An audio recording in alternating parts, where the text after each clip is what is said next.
99% of people don't know this, but your travel plans sound like a textbook. Wait, what's wrong with saying I am planning a trip? It's too formal. Today, you'll learn the secret phrases native speakers use to sound natural and relaxed. I need this. I always feel so stiff when I talk to my friends about the weekend. Let's start with Lesson 1, how to suggest a trip without using I want to go. Okay, so if I want to go is too basic, what do I say? Try saying, I'm eyeing a trip to. Or, I'm thinking of heading to. Oh, eyeing. Like I'm looking at it closely? Exactly. It shows interest. For example, I'm eyeing a weekend in the mountains. That sounds way more natural already. What if the plan isn't ready yet?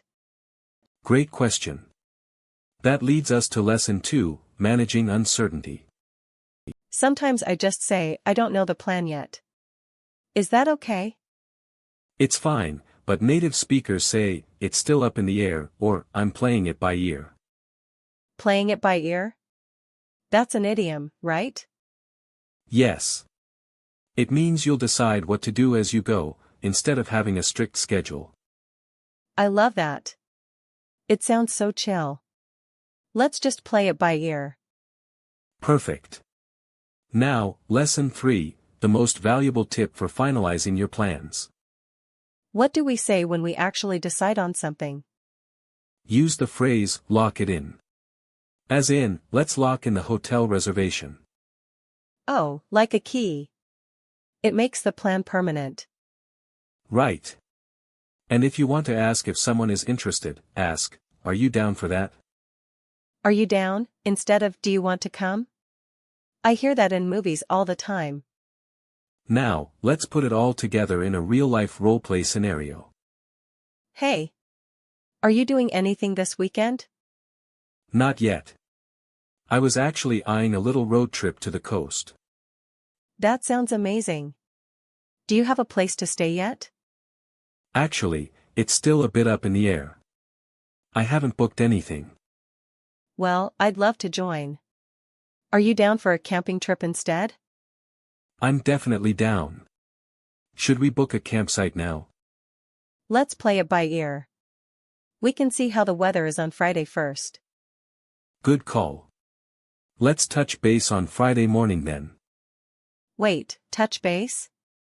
What does that mean? It means to contact someone briefly to update them on the plan. Wow, so many good phrases. I feel so much more confident now. Your turn. Pause the video right now and repeat after me, I'm eyeing a trip. I'm eyeing a trip. Now you try it in the comments. Where are you eyeing a trip to? Let's do a quick recap. Number 1, use eyeing for new ideas. Number 2, use up in the air or play it by ear when you're not sure. And number 3, use lock it in and touch base to finalize things. And don't forget to ask your friends if they are down for the plan. You nailed it today. If you found this helpful, subscribe for daily English tips. New videos every single day. See you in the next one. Keep practicing, and we'll touch base tomorrow. Bye.